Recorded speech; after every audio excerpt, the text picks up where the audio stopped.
Hello, everyone. It's Sarah Ford with Warming Up with Sincerely Sarah. Thank you for joining today and for watching my channel. So if you haven't seen our channel, I am a superstar director with Scentsy Fragrance Company, and I do interviews with other superstar directors in the company because I think it's really important that we share all the wonderful positive things that have happened in our lives because of this company that we are so very passionate about. And today I have Katie Lassiter with me. She is a superstar director as well. So welcome, Katie. Thank you. Thank you. I'm so excited to have you. Katie and I don't know each other, I feel like, from Adam. And my last interview was with Amber Ryan, and she said, you really need to interview Katie. And so I messaged her and she was like, okay, I can do it Thursday.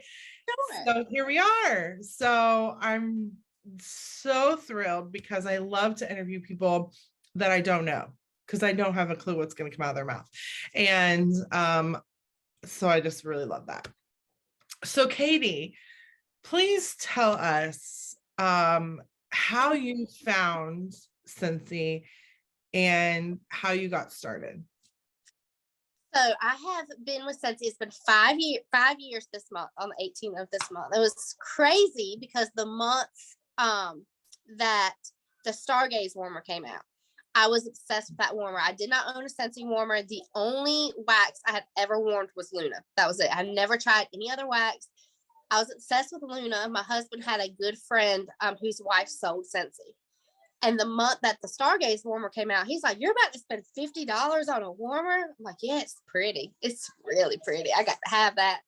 But the join special that month was $49. Mm-hmm. So he actually said, well, why, instead of buying that from Brittany, why don't you just join and get paid off of that warmer?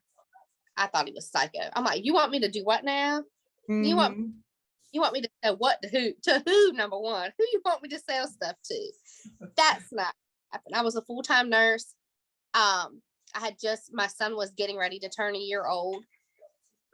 I thought he was nuts, but ended up doing it, got the kit, tried to send the kit back because I had buyer's remorse after I started. I'm like, this is legit because they asked for your social security number. Right. This is legit. I'm like, well, what am I supposed to do with it? He goes, you'll figure it out. You'll do good. And I never in a million. I only started just to get the free and half off stuff. That's literally the only reason I started.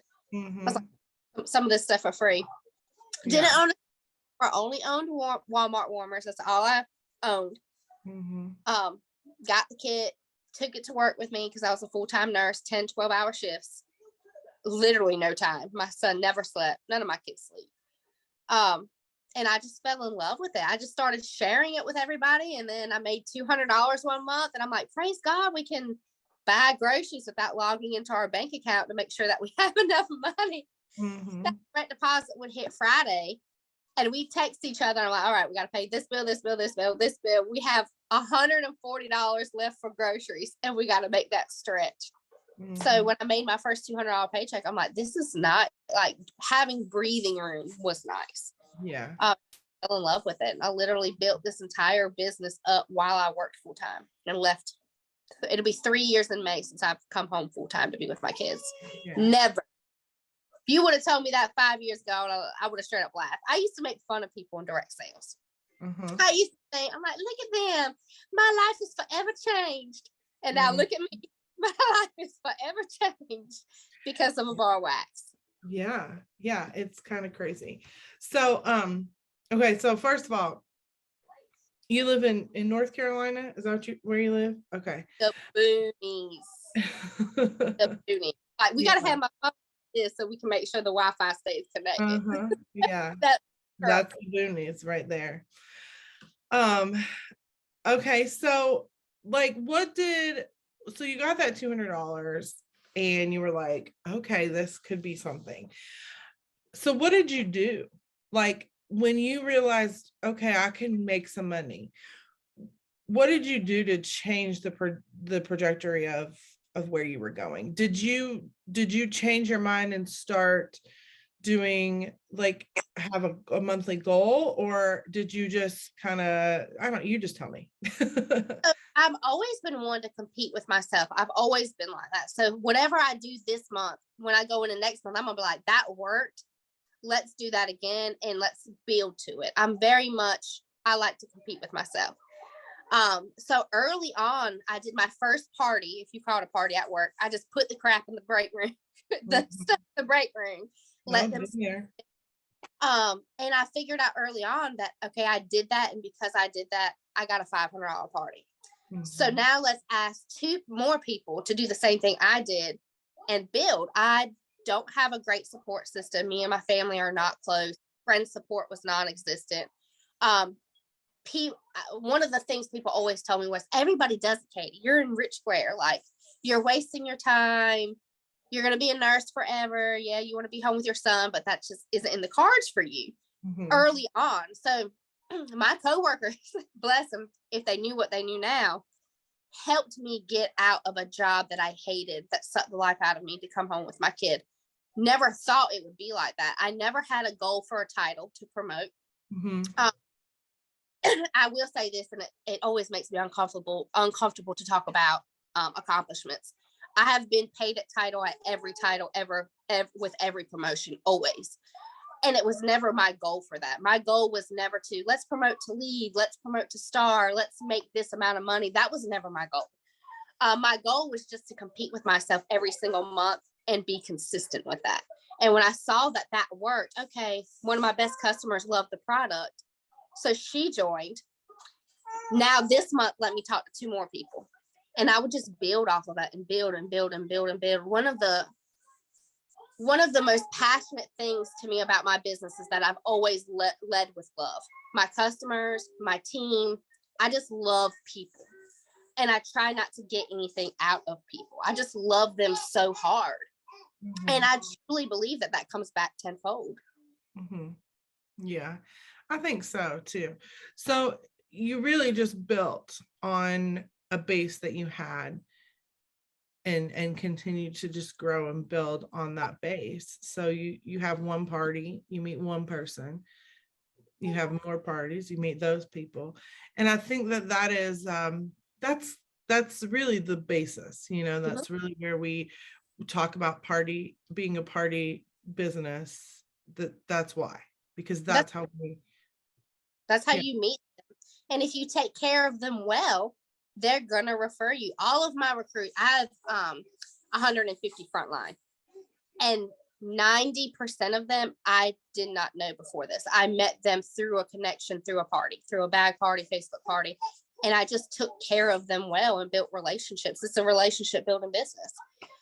So it does come back tenfold if people focus on the things that truly matter, their relationship. Yeah. So what year did you join? 2017. Okay, so that's really not that long ago. I mean, five years, really. It's the longest I've ever not gotten bored or a relationship, because it's too, like, after the 2-year mark, I get real bored, like real bored. It's time for a switch. This has been the only thing that I'm excited every month, every end of month call, every release. I'm like a kid it doesn't matter what it is. I gotta have it. It doesn't just gotta have it. Yeah. So when you started to add people to your family, as we like to call it, in your group, what did you do to help them, be successful too? And how did you navigate becoming a leader in the business? Even if you were a lead consultant, like, you're a leader now because you have people under you. And so, or in your family, I don't like to say under you because that just sounds weird. But, what were some things that you did to help them to kind of start that journey to moving up as well? So I'm always been one to show them exactly how I work. Not tell them what to do, but show them, like, this is how I work. My team, every day they get my checklist of what my to-do list is. I have a 7-month-old that loves attention. Like, she's looking at me right now. She's got to see me 24/7, or she Mhm. loses. So I only have a small amount of time a day to work. So I run my business off a checklist, and I share that checklist with them.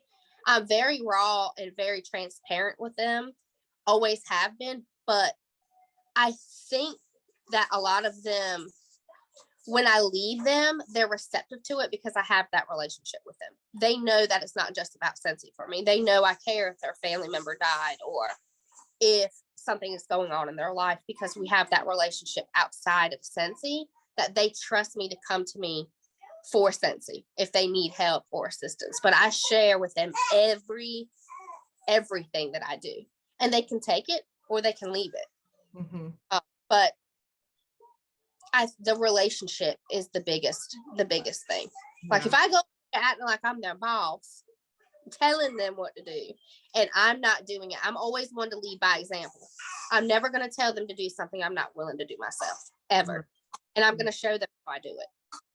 Yeah. I think that's really, really good information and concepts. I was just talking to my leaders this morning and trying to make sure and hope that they understand that I just want to come from a place of love, and helpfulness, and so hearing that and thinking about that, I think it's really important that when we focus on that leadership skill, we focus on those relationships. And And there's no guide to it. There's no book that says this is the right way to be a leader. You're going to make people mad. You're going to make other people happy.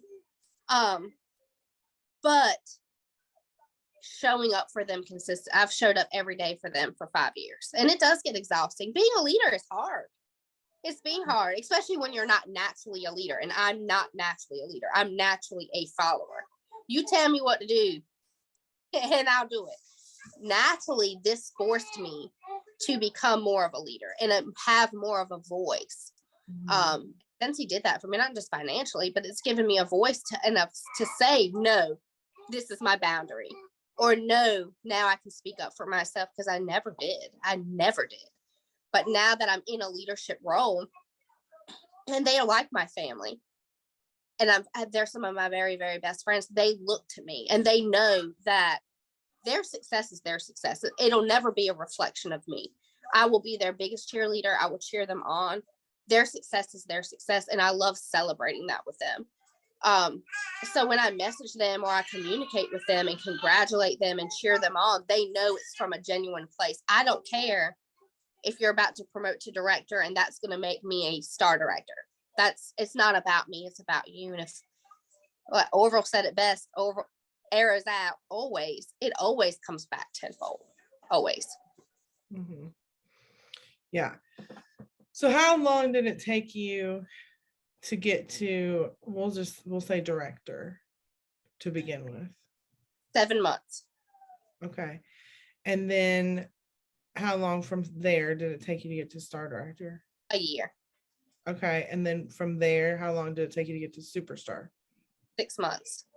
Okay. So that's a little bit faster, I think, than average. Too bad. Well, yeah. Sometimes it's like, I need a transition. Let me breathe here for a minute, and then chill out a little bit. Yeah. So within a couple of years, really, you had moved your way to the top. Did you leave your job when you hit superstar director? I left it before. So I was in healthcare. I had been with a company for 10, 11 years, and I loved what I did until I had kids. And I realized, I was like, I'm going to miss everything, because at NERC, they don't care if you're sick, you're going into work. They don't care if your kids got something going on at school, you're going to work. You just don't miss work. And there were times I would come home. It was probably a year into my business. I would come home and my oldest would already be in bed. And I remember how devastating that it felt to leave him. I had to go back to work when he was 4 weeks old. We couldn't afford to miss a paycheck. This is before I joined Scentsy. 4 weeks in, I had to go back to work, and it broke my heart. I was told I never have children. So when I got pregnant with him, he's like glass to me. Even now, he's about to be 6. Mm-hmm. And I'm not gonna say I worship the ground I walk on, but when you're told you'll never have something and then you get it, you just appreciate it so much more. So I had to go back to 4 weeks old. After I started making $1,000 paychecks, I'm like, what if this is for real? And what if I can leave? Mm-hmm. My husband, he believes I walk on water. He is the most optimistic person. I'm going to see the bad in everything. Mm-hmm. And he was like, well, you might be able to. So it was 2 years in. And I had just matched my nursing income. And I'm like, I don't need extra. I'm not a lavish person. Clearly not a lavish person. I don't need extras. I don't need the best things in life. I just want to be home with my kid. That's all I want. So I matched my income and I prayed hard. I said, God, I'm ready. If you're ready for me to move, let me move. He said May 16th, and it was the random day. It was on a Thursday, and it was like in February. I put my notice in, and then a month later, I promoted 3 directors at one time, and it made me a superstar director. And our group doubled in growth in 3 months. Mm-hmm. And I'm like, that's when you made the right decision. Absolutely. Yeah. And Amber and I talked about that a lot when I was talking to her too, just about, kind of what that's like when you leave your job. And it's so freeing. It's such a freeing feeling to say, you know what? I don't have to be treated like this anymore. And people think nurses are rich. I don't know why they think like nurses make all this money. They don't make all this money. And then the stress, it was so freeing to say, you know what? Deuce, like I'm done. And now to be able to be in control of my time, financially, this is the best thing in the world. I mean, the best thing. We've been able to do things we could never ever do, but greater than that, it's neat to say, okay, my son has a half day after your half day of school, I'm going to pick you up and we're going to go to Chuck E. Cheese or go to the park, and not have to ask anybody to do it. Yeah. It's freeing. Yeah. That's, I think, based on all the people that I know who are part of Scentsy, that is probably one of the top things that I hear and see from people is that they wanted to be with their kids, and have the freedom to do what they want to do, where I'm going to Florida next month, and I got to figure out who's going to keep my kid or whatever. But like, I'm just going to go for a few days and just enjoy the time, and not to have to put in a request and figure out what I'm going to do with my child, and figure out like, is this going to throw us off financially because I'm going to Florida for a few days, and then to know that I'm going to go back in a couple of months, and knowing that I have the capability. Of course, there are some things in the world right now that have limited that.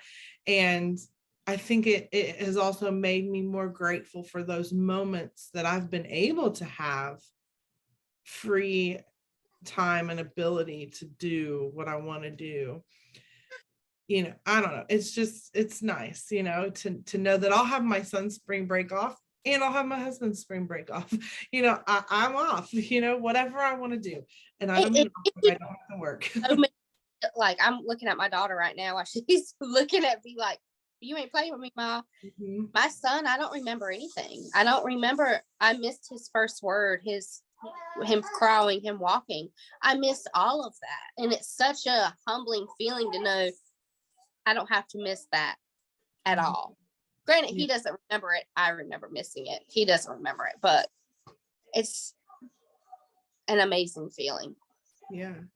That's incredible. Okay. So I know that there are more questions that I have to ask, and I'm trying to remember them all.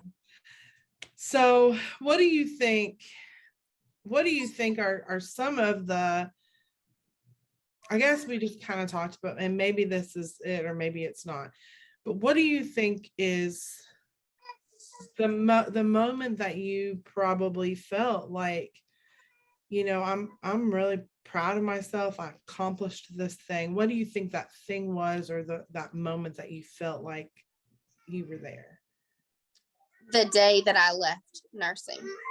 I've never, and I tell my team this all the time, please celebrate the small successes, because I never did. But when I left work, I remember that morning I got dressed for work and I looked at my son. He was 3 then. I said, guess what, baby? Mom, this is the last time mommy's putting scrubs on.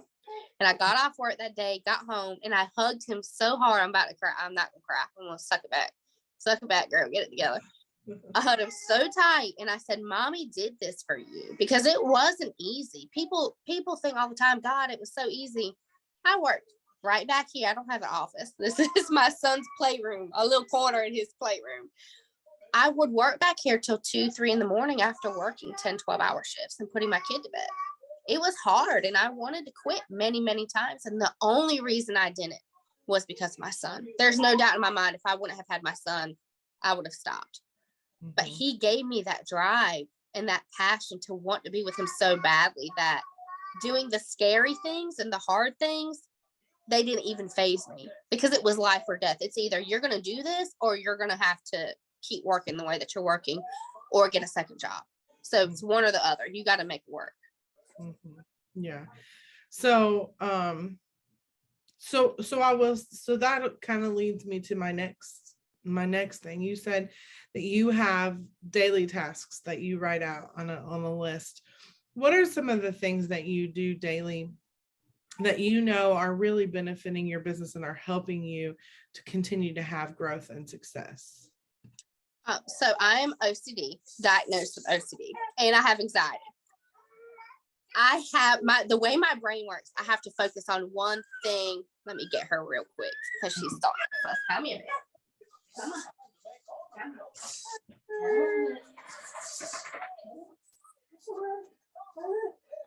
You doing so good, girl. You doing so good. But I got a bottle right here for you. You tell me, Sarah, hey.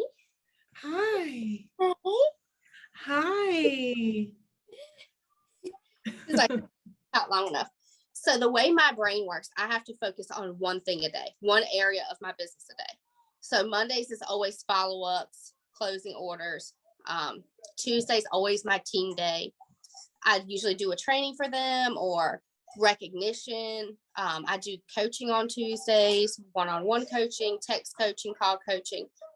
Tuesdays is dedicated to them. Wednesdays is solely parties, booking parties, closing parties, talking about parties on social media. Thursdays is sponsoring day where I talk about the opportunity. And then Friday is like my wrap-up day, following up with customers or hosts and kind of my mail outs. Whatever didn't get done that day, that's my Friday. And that's how I've ran my business since I was a nurse. That's how I function. Because I can't do 20 things at one time. No, and I think a lot of time that's when I get tripped up, like I don't have a good sense of like, this is what I need to do, or this is what and so that's really important. And we talk about systems a lot, and there's so many different ways, but really it's about breaking down what you need to do and picking a day to do it. Really. It's a work, like I'm thinking right now, when I get done, I need to go put laundry in, put the dishes out. Oh, but I got a host I need to follow up with. And that's everybody for the most part is like that. They have everything going on in their life. And I think a lot of people are all or nothing, where if you can just do 2 or 3 things very well a day, your business will grow. You don't have to do a million things to have a successful business. Yeah. 2 or 3. Yeah, I really love that. What do you think has been the most challenging thing for you? Leadership. Leadership, hands down leadership, because I want everybody to be happy. So if you message me at 11 o'clock, even if I told you I don't work after 3, I'm gonna message you back, because I want you to be happy with me, and I don't want you to wait. Learning boundaries and learning that just because you are a leader doesn't mean you have to do everything for everybody. That's not what a leader is. A leader doesn't mean you have to bow down and answer every single question all hours of the night or do a million things. You don't have to do those things. That was very difficult for me to learn. Very, very hard for me to learn when I'm naturally a people pleaser. and a follower. Learning how to lead, hands down, has been the most difficult thing of this business. It's like, God, am I doing it right? Like, I want to give them the answer, but that's not really going to benefit them. I have to show them how to do it. When naturally I'm just like, let me give you the answer. Let me just do it. Like my son, let me just tie your shoes for you. Let me do it for you. And learning how to sit back and let them figure it out has been hands down the hardest. But I have a large group. We have a group of 4,000. And there's so many people that I don't know, that trusting that I'm passing the torch to my leaders to lead the way they want to lead. Not necessarily my way, but their way. Mm-hmm. Yeah, that's a really hard one. Trusting in, other people to do what you've done, or to build the way that you've built. And that's not necessarily the right way or the wrong way. It's just the way you did it. So they don't have to do it that way. And I think too, sometimes people get caught up and they feel like they need to do it the way that everyone else has done it to be successful, instead of just what works for them. Yep. And also realizing that if something's not working, you got to change it. You got to work your way around it. So I think that's really valuable. And I think it's great. It's great to hear from a leader at the top that part is hard. Yep. Because when you start to become a leader, you don't really even know what you're doing. And that's why things like director boot camp are so important too. And unfortunately we haven't been able to have those. And so that's why it's important, I think, for people to hear our voices and to know what we've done, because if that's where they want to go, they got to get teaching them they don't have to do it our way. Yeah. Like, people look at what everybody else is doing. I'm like, oh, I want to send 20 million gifts and 20 million postcards, but I don't have time to do that. So what to recognize them? What can I do? That's not necessarily somebody else's way. What can I do to do that? And that's letting them lead their own way and figuring it out their own way. Like you said, you don't have to do it my way. And I haven't always gotten it great. Yeah. It's hard. And a group of 4,000, geez, like I can't. So how many SSDs do you have underneath of you or your group? One, and we are very tight. Like, we lead together. So we have one leadership page. We lead together because we both work our businesses completely different too. Mm-hmm. Very differently. And we both have very successful business. And that's one of the things that I always try to tell my leaders is not only do we lead, but we have our own personal businesses to run too. And oftentimes ours are the top performing. Mm-hmm. So when you have high PRV, that's your customers you're taking care of times 4,000. You try to keep your group together too. It's hard. Yeah. I also lead with my directors. So I encourage my directors to lead with me, lead their teams with me. It's not just Katie Lassiter at SSD. She's going to do it. No. If you want a training, we got directors that can do it. And it's built independent, confident leaders doing that. Like, I have lead consultants that kill it. You don't need a training from me per se. You need a training from this lead consultant that's killing it. Mm-hmm. So I had to learn early on, it doesn't always have to be me. It doesn't always, I can delegate some of that stuff and build confident leaders. Hi. She like that. She's looking at the camera. She's like, hi. Is that your bottle? Hi. These are the moments though that I love, because this is literally you at home working with your kid on your lap. Like, sometimes that's just what you do, but that's what we get to do. I had to have it perfect. So I used to wait till my kids go to bed before I would do trainings or videos, or wait till my kids were in bed before I would drop off orders. I thought that that's what I had to do for a long time. Like I thought I had to keep them separate.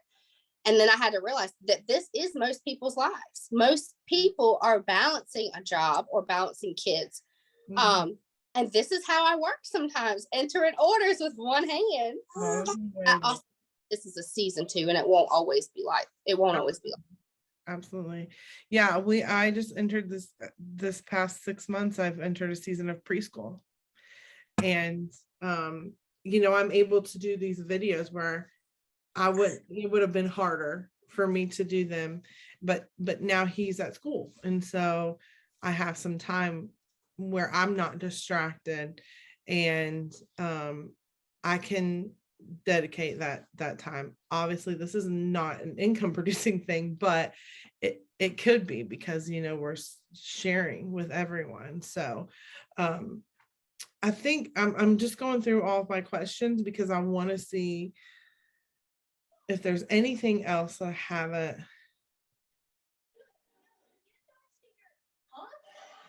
I guess the last thing really that I want to hit on is what you would say or tell somebody who's struggling, whether it's with following up or recruiting, finding new customers, getting parties, or just in general, or maybe not even struggling, but just to continue going. Like, what would your best piece of advice be for consultants? Well, the first thing I would say is what brings you the most joy in your business, and do more of that. For me, that's customers. Like my customers, they are the bread and butter of this. So for me, customer service is my bread and butter. That's what brings me joy. So do more of that. And the second thing is, whatever area of your business you're struggling in, focus solely on that for 3 months. 3 months, watch all the videos, all the trainings, try new things. Instead of focusing on everything, focus on one area and get very, very good at that area. Very good. She was sticking her tongue out at you. A lunatic. Yeah, I love that. When I was in social work, I had a boss say to me kind of the same, like, if you pick one thing that you want to learn about, one area that you could be an expert in, she said, everything else will just automatically get better too. And that's always stuck with me. It's always been something that has stuck with me personally, and career wise, for anything. And, I think it's true for lots of things. And so I think that that's really great advice. And naturally, I think people, they want it all. I want to be good in every area. And the reality is you can't be. We are all given different skills and different talents. And now you can excel in a lot of areas, but you have to be willing to learn and grow and watch the people that are doing it. Watch the people that are doing this business good, and not copy them, but suck up what they're doing and learn from them. I've learned everything that I know from watching other people do it. I didn't know anything about direct sales when I started this. Never sold a thing. Probably couldn't sell water to the devil in hell. But I loved Luna, and I knew I could share that with people.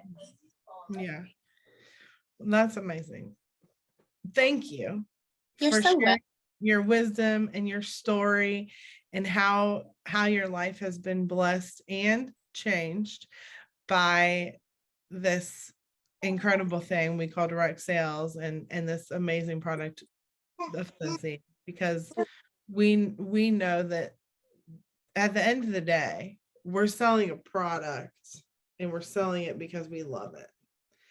And that it is, well, we have so many things. It's hard to even talk about all the things, but based on like just a wax bar and a warmer, and how simple that can be. And so I want, while it takes work and dedication, it's a pretty basic concept of sell some wax and warmers and love on people. I've never been one to dream ever, like growing up. Like I grew up poor, grew up moving around, never had roots. So I've never been one to dream. This has given me the ability to dream. Yeah, I'm home with my kids, but we could buy a new house if we wanted to. We can go on a dream vacation. The sky truly is the limit. And I've never, ever, ever had that moment, dream big. And to know that one day they can come true. Hands down looking at one of my dreams. So I know that it can come true. And it's just insane that wax can do that. That's just insane to me that somebody from a one blinking, not even a working stoplight in Rich Square, North Carolina, can have a life like this, because it's not in the cards. It wasn't in the cards, but it's incredible what happens when you keep going, even when it gets hard, even when you want to stop, even if you're tired. It's amazing what happens when you keep going. Yeah, love it. Well, thank you so much. Don't hop off of here when I stop the recording. And thank you again. So very blessed to have you. I know that lots of people are really going to learn and grow from your interview. So I really appreciate it. You're so welcome. Bye-bye. Bye-bye.